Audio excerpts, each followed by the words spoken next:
of the night when the stars align, there's a place you can go where the stories unwind. Slabs in the chair bringing news from the skies. All things DC, it's where the truth lies from. What's going on, everybody? Welcome back to another Thursday's The Watchtower, where we talk all things DC. This week, a lot of stuff has popped up over the last week, so we got a lot to discuss this week. So I hope you're ready and raring to go, because we got quite a bit. So let's get into it here. It's gonna press the right buttons. This button. Boom! Here we are. What's going on? How's it shaking, everyone? We will have a guest at some point, I believe. He's supposed to be showing up here. I just don't know when. Oh, wait. Here he is. A little late, but better late than never, right? And I was sorry, I didn't mean to cut you off. you're fine. There he is, Jerry from Superhero Cuts. What's going on, man? What's up, man? I was just fixing my background because I thought you were on StreamYard, but whatever. All good. I'm here. I'm pumped. Congrats on 2K. That's Thank amazing. you. Welcome. Thank you. So we got a good bit to talk about. There's a lot of DC-centric news that has kind of, trickled its way out into the ether the last few days and week or so. Now, who do we have in here? We got Hope for Life. He's out here. We got Trayvon here. So there's a few people. They like to trickle in themselves as the live show goes. So we'll just kind of get into it here. And this is not what I want to talk about right now. There we go. This one.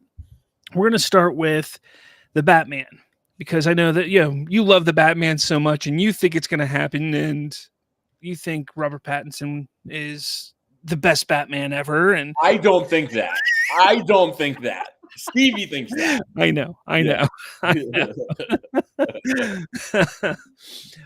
But let's kind of get into it here. Now, some new information. This is coming from Everything DCU on X. It says some new information has been posted on Warner Brothers Spain's website that hint that the title and genre has changed for The Batman Part 2. The website lists the movie as Untitled Batman Film instead of its previously known title, The Batman Part 2. The genre listing for the movie also now includes sci-fi and fantasy, whereas the first film was only categorized as action-adventure.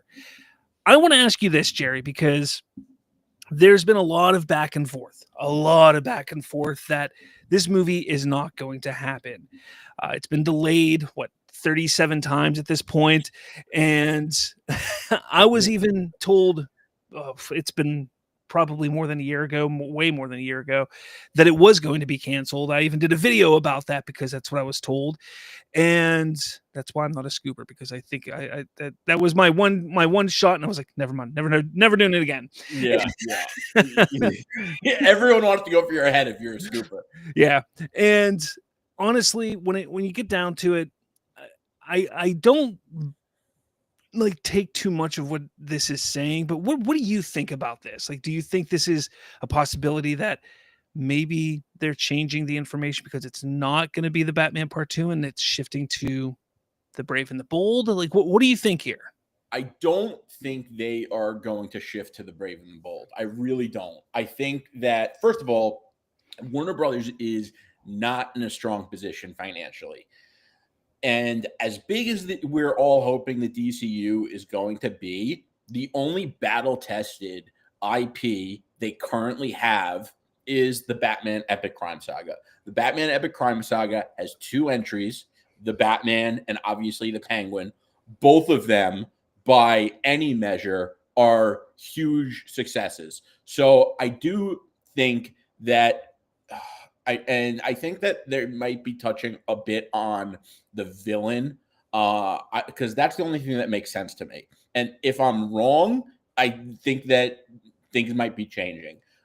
Maybe it has something to do with the villain. I don't think they're going to change Pattinson's Batman much outside of some character evolution, maybe some combat evolution. I really am hoping we see the Court of Owls. I think it's a little odd if they're changing the genre of the movie to sci-fi and fantasy, because you could totally tell a Court of Owls story in the Batman epic crime saga without changing the genre. So maybe it's not that, and maybe it's Hush. I think they've hinted at Hush and the Court of Owls, and they don't really want us to know which of the two it's going to be. I would be happy with either. But I also think that there is something to be said for having two Batmans. And I think that you disagree with me on this. I know Stevie does, but, I think that one of the things James Gunn has to do with the DCU and DC Studios as a whole is innovate and do things new that haven't been done before.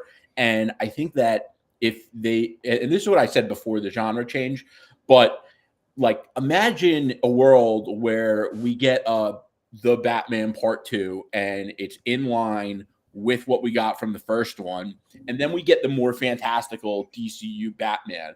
You get the best of both worlds. You get an awesome Batman 2 Part 2 sequel. You get a fantastical Batman. I think Marvel would even take some inspiration there. They're kind of doing their thing with, the animated series that are not really in the MCU, and they're diversifying and telling different stories. I think that would be really cool.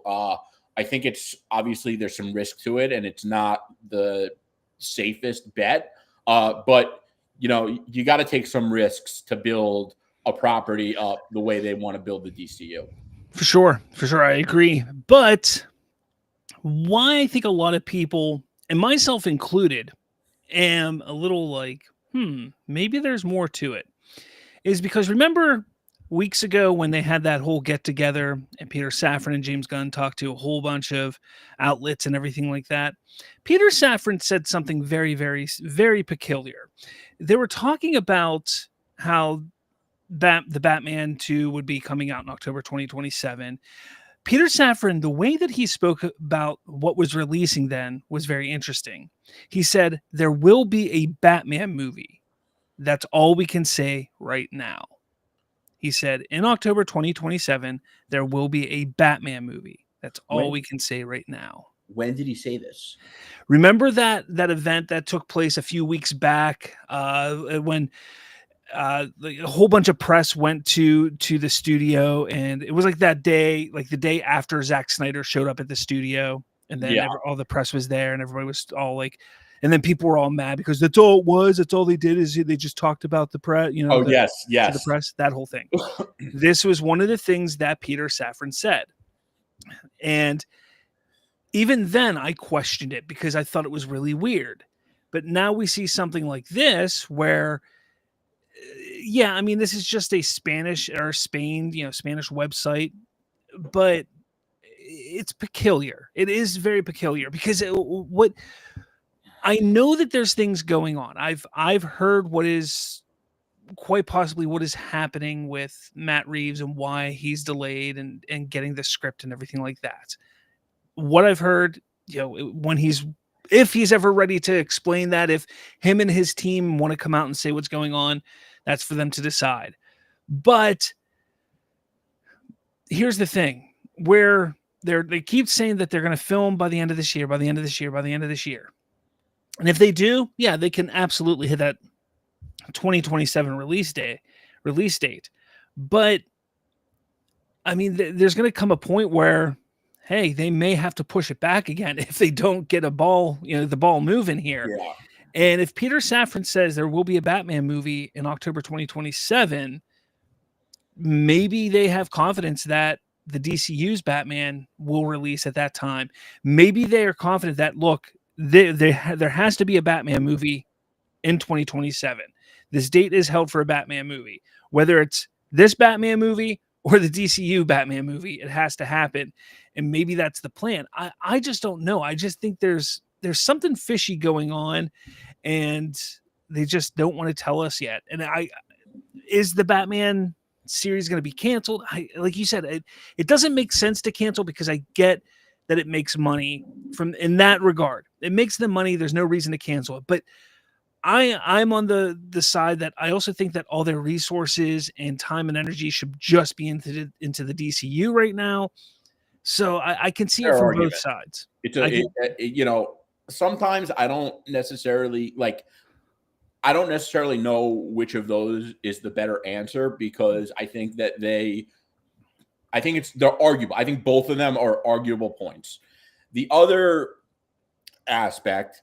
Oh, what up, Derpy? He joins our show all the time too. Yeah. So anyway, the other thing is that here's the thing: there is something to be said for lack of resources and dire finances that they're in. And one of the things that I didn't really want to tell Stevie when we were going through all those arguments is that it does take a lot of money to get a movie like this off the ground. And maybe they are looking, it's a possibility. And I really hope it's not the case, because I would like to see both. I really would. But maybe it's the possibility. I try to take my personal preference and opinion and take a step back and look at things objectively. And in an effort to do that, I do think it's possible that they're seeing the budget that they have to do to make the DCU Batman movie, the Batman Part 2, the marketing that they're going to have to do to make sure people understand that they're separate. And they're like, maybe it just makes more sense to put all of that into one movie and not do two movies. So I think there's an argument for that to be made. The other thing, though, in that same line of thinking is that James Gunn has promised that the Batman Part 2 is coming in so many ways, shapes, and forms that I do think if they do decide to cancel it, like, he is going to give that Snyder fan base the ammo that they are looking for. And I don't think he wants to do that. Because the second they say the Batman Part 2 is canceled, all the people that have been biased against James Gunn from day one are going to be able to be like, well, we told you, and he's going to really, really hurt his optics. Yeah, for sure. I don't know. It's an interesting topic for sure, and it's like the drama behind this movie just won't go away. Like, if this movie would just come out and just so we could get rid of the drama, I'd be happy. But let me know your thoughts in the comments below. I'd love to hear what you have to say. All right, moving on. We're going to stick with Batman stuff here because there was a little Ben Affleck news this week, and I don't know if you got a chance to talk about it on your show this yesterday or the other day. No, we didn't. We should have. This was a great comment. But I talked about it, did a video and myself and talked about it a little bit. I actually want to get your opinion on this because there has been a lot of discussion about it on social media, and not so much about him being done playing Batman and that meaning that the Snyderverse is done. I don't care about that. I don't like he can always come back. He's friends with Zack Snyder. I think if Zack were to come up to him and say, hey man, I want you to suit up for me to do The Dark Knight Returns, Affleck would be there in a heartbeat because him and Zack are friends. So that whole thing, him saying he's done as Batman, whatever. I think he's done, like, if it's anything else, I think he's done with the genre. Like, I don't think he's ever going to direct a superhero film. I don't think he's ever going to suit up as another superhero, anything like that. I don't think he's going to do. But if Zack would ever come back, I think there's a good possibility and chance that he would do it. But what I'm talking about specifically is how he said that they were going in a wrong direction when he noticed that everything was moving to adult. And then he noticed it when his son was even scared of watching him play Batman in those movies. And to me, when I read that, when I saw that, I was like, holy shit. Like, he is spot on. He's spot on with what the issues were at the time when those movies were coming out. Because what people don't realize, and I've tried to explain this so many times, you were in the middle of this boom, and whether you agree with it or not, because at the time I didn't agree with it, Marvel was at the top of the game, and that's what people wanted. People wanted Marvel. Not everyone, but the mass audience, the mass public wanted what Marvel was dishing out. There was a small fan base I was included in that wanted something different, that wanted something a little more gritty, darker, hardcore. And we were getting that with DC. But DC wanted to make money. And had they continued down that route, would they have made as much money as they wanted? Probably not. No. But they would have made some money, sure. But they wouldn't have made the Marvel money that they were looking for. Absolutely not. And that was the whole thing. And when you have your number one actor on that in that franchise, he was the top billing actor. Yep. Noticing that, well, that's an issue. But not only that, back in 2022, Henry Cavill even mentions that it was important for me. Wait, I'm not there. Standing there enjoying the moment. It feels great to have the opportunity to wear it again. Where's it at? It's right there to the left of your cursor. Wait, yeah. Cavill said I have to take a warning. No. I told myself I wasn't going to sit and simmer background. I never lost hope that was key for me. Wait. It's above, right above you. Go to the right a little bit. Right, you see up 2 lines, top of moments. It was right there, right behind. It was this one, this here. Well, no, there's a moment in this where he talks about how he wanted. Oh, here it is, right here. I just lost it again. Here it is. I'm so excited to tell a story with an enormously joyful Superman. That's what I was looking for right there. I'm so excited to tell a story with an enormously joyful Superman. This is telling me that Henry Cavill also saw that the stories that were being told before that he was under was losing focus of what the audience wanted, of what he even wanted with the character. So you have Ben Affleck, top billing, second billing, Henry Cavill could see what was going on with the DCEU. And to me, you sit back and you go, well, yeah, there was an issue. And the studio, while they went about it the wrong way, there's no denying that, and how they handled everything, their intentions were to get things on track to do what the larger audience wanted. But what are your opinions on all this? So first of all, I want to say it kind of sounds like Ben Affleck's son's comments to him put him in a different perspective than Zack Snyder. I do think Ben and Zack are friends, but Zack Snyder wanted the scarier, darker stuff. And Ben Affleck, listen, I think Ben Affleck is a very talented actor. I think that everyone would pretty much agree with that before the Snyder movies. And now I think that there's people that are just biased when it comes to Snyder in both directions.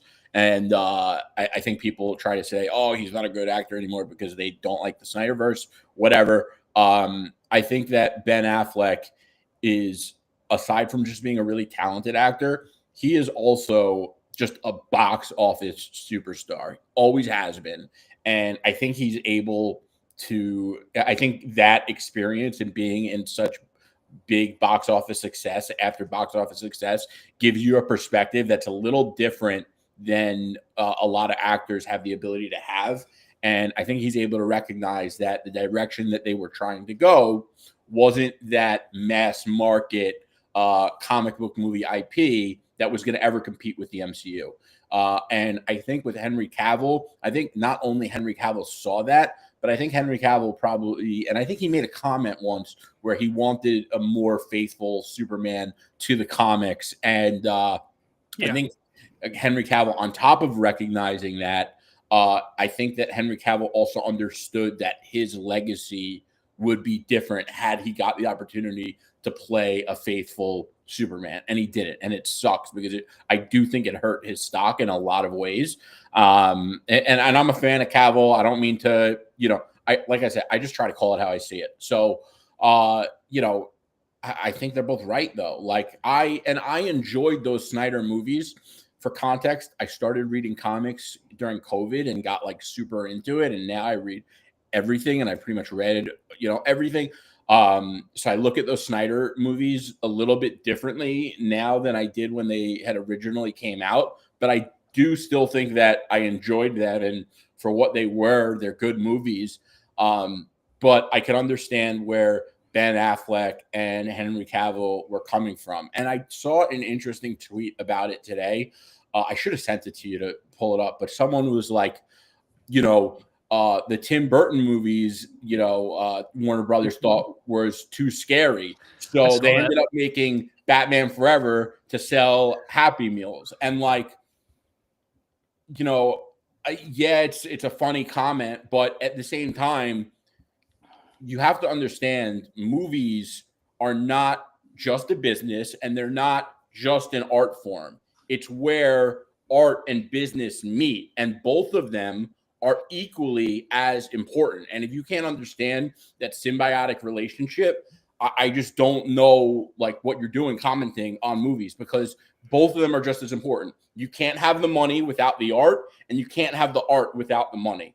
And I don't think the Tim Burton movies I'm not a fan of them. I really am not. I'm also not a fan of the Batman Forever and the Batman and Robin. I always say, if I'm watching a Batman movie, I start with Batman Begins, and anything after that, I'll consider for a choice. But pre-Batman Begins, it's not even something I'm considering.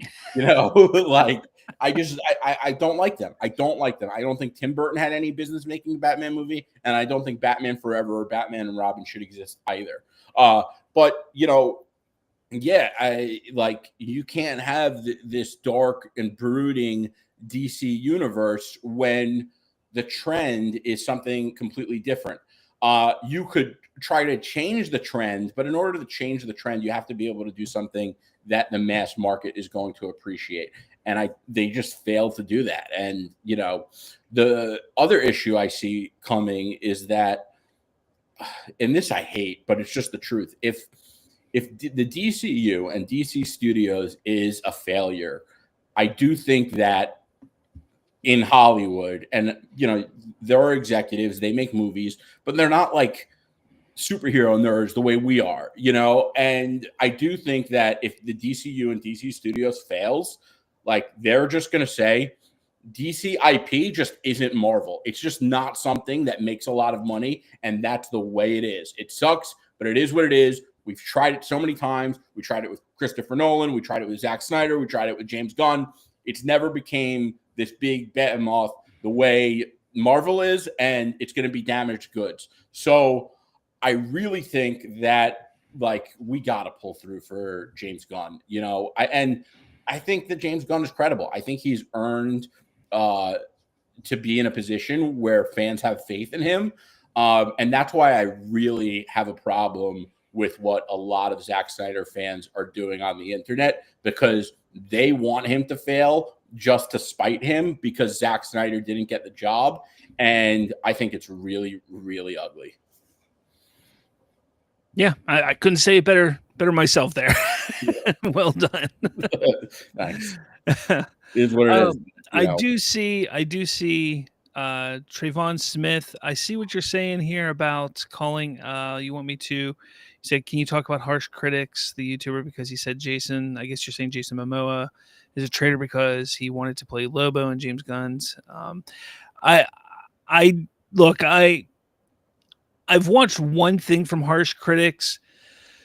I don't know too much about the guy. I'm not going to talk much about him today. So yeah, I don't want to get too into that. Yeah. So yeah, I'm not going to talk, but I mean, you guys know how I feel about stuff like that. So yeah, but anyways, yeah, let me know your thoughts though, guys, about this whole thing when it comes to Affleck and what Cavill have said, because again, it's interesting to me how you have the two big stars from the DCEU who both felt that it was going in the wrong direction and at the time. And Affleck himself, the way that he speaks about it now is he kind of wanted it to go in the opposite direction, where it was a little more family friendly than the way they were going. And Henry Cavill has spoken many times, not just the article I showed, but in other instances where he's wanted to have his Superman be more joyful, more hopeful and such. It's one of those things where that's what we're getting now. And granted, it's not with these characters. It's not with those iterations of the characters. It's with new iterations, but it's what we're getting now. So let's see if it works. I believe it can work. I just hope it does. So let me know in the comments. Yeah. Real quickly, I do want to show these. We got some, I guess, screen like the set behind the leaked photos of the set, behind the scenes set photos of Supergirl. No, like you can't even tell what the hell this is. So Yeah. like I'm just gonna show them, and then this one somebody posted saying that this could be storyboards from it. I don't even know if this is even from that. Again, just posting it. I know that if I didn't show it, some people may get a little upset. Like, why aren't you showing the Supergirl stuff? Just wanted to throw it up there. That's all. All right. This is interesting. This one here. Giancarlo Esposito spoke with IGN at Fan Expo Cleveland, where he said he'd be interested in joining James Gunn's DCU as the iconic Batman villain, Mr. Freeze. Now, I'm pretty sure he said this months ago, but he's reiterating it. There's a couple things I want to talk about with this. One, yet again, another actor saying, yes, I'd absolutely love to be part of James Gunn's DCU, which is great to see. I mean, that's what we're going to see. Two, it's Giancarlo Esposito. I mean, come on. Just get, even if you don't have a script yet, just go get paper, pen, make up a random deal and make it happen. I know James Gunn has said that he doesn't want to, cast anybody until they have a script done, but this is one I think they need to just get done because it's Giancarlo Esposito, and I think he's a fantastic actor. I think he would be great as Mr. Freeze, as Victor Freeze. I think he'd be perfect in that role, and I would say this is one that I would like to see. Now, granted, I know there's a lot of people who sit there. I'm one of them that even say like, Mr. Freeze has like one good story. He really does. So it'd be almost like a one-off type of storyline for him, but I don't care. Give it to Giancarlo Esposito. He would eat that up and it would be great. And I would love to see it. What do you think? I hate Mr. Freeze. I love Giancarlo Esposito. I actually think I might have been the one that kind of popularized he's only got one good story, because I've been saying that since people have been saying, oh, the Batman Part 1 ended with all the water and Mr. Freeze, he could freeze the water, so he should be the villain.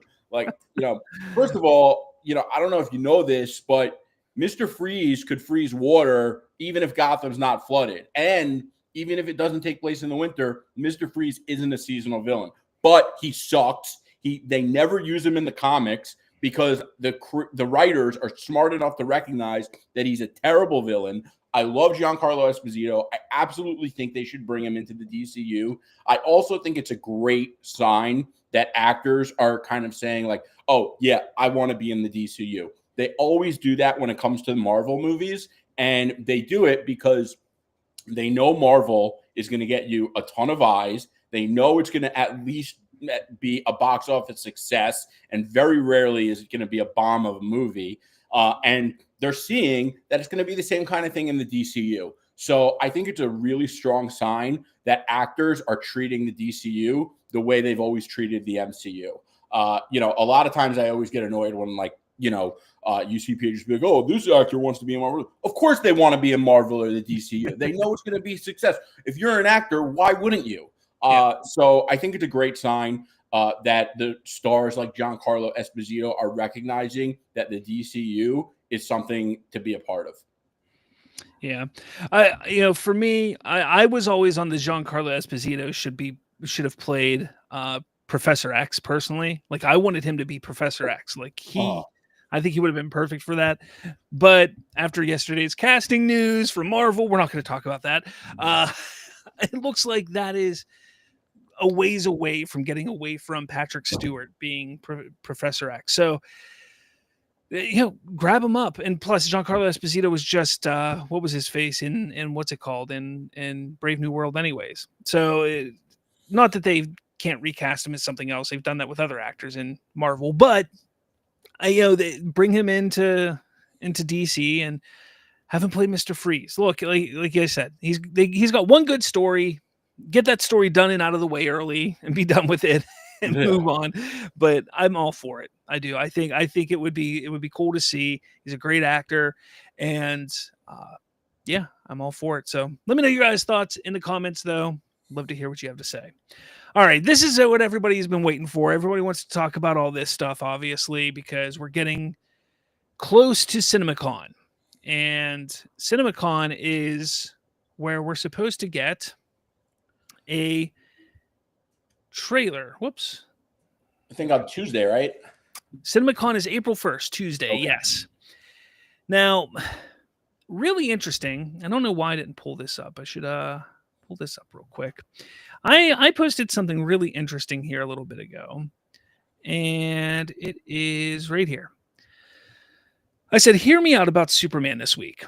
What if at CinemaCon they release a 5-minute special look of the film to those in attendance, then fans can go see it at the IMAX release of Minecraft. Then on April 18th, which is Superman Day, we get the first official trailer for the movie. This may actually be what happens. Not saying it definitely is, but I find it hard to believe they release a nearly 3-minute long trailer and then a 5-minute special look on the same day. That would be almost 10 minutes of footage, roughly. I mean, depending on, coming soon and all that crap. You know what I mean? Anyways, and then the reason why that's really kind of circulating is scoopers and people are saying that they are expected, Warner Brothers is expected to drop something, just something, to the public at their CinemaCon panel. And in regards to Superman, people aren't saying it's a trailer. Now, some people are now saying it is a trailer, but it's scoopers. It's not like it's James Gunn. It's not DC Studios. It's not Warner Brothers. It's not anybody real. A lot of people are just saying something's going to drop on April 1st. It sounds to me like this might be what I'm saying might be more reasonable. Not saying that it's definite, but this would still give them the opportunity to release something in theaters along with Minecraft, which they need to do, but then also release something alongside Sinners, something new alongside Sinners when that comes out in the middle of the month, which is the new Michael B. Jordan movie. So what are your thoughts? What do you think is going to happen next Tuesday? Are either of these confirmed? I'm confused on that. Either one? Well, the 5 minutes for IMAX is quote unquote confirmed for at least in Thailand. that leaked yesterday. What was it? Not yesterday. I think Monday it leaked that in Thailand they would have a 5-minute preview before the IMAX screenings. That is not official yet for anywhere else, but it's hard to believe that they would just do it in Thailand. I think it's going to leak online and everyone's going to see it, unless it's in Thai speaking language, and then it doesn't even matter. But I just tried to find the tweet to send you, but the Real Soups, he's a big guy in this space, and he said, I could have sworn I saw him say the other day, the Superman trailer is coming on Tuesday. Well, let's not forget, Real Soups is an influencer. He's not a news guy. He doesn't really know what's going on. For sure. I'm just saying, for what it's worth, he said that. I don't think that they're going to release this 5-minute special look, to us and the 3-minute trailer. But I do think that we are going to be seeing something next week. I think that if they're going to be showing something, the way to because here's the thing. Say they show this 5-minute clip in Thailand. If that's going to leak online and you don't want everyone to see that 5-minute clip, the way you get around that is by releasing a trailer on YouTube in legit quality that people didn't film on a screen in a Thainese, whatever you call it, language from their iPhone. So I do think we're going to get something next week.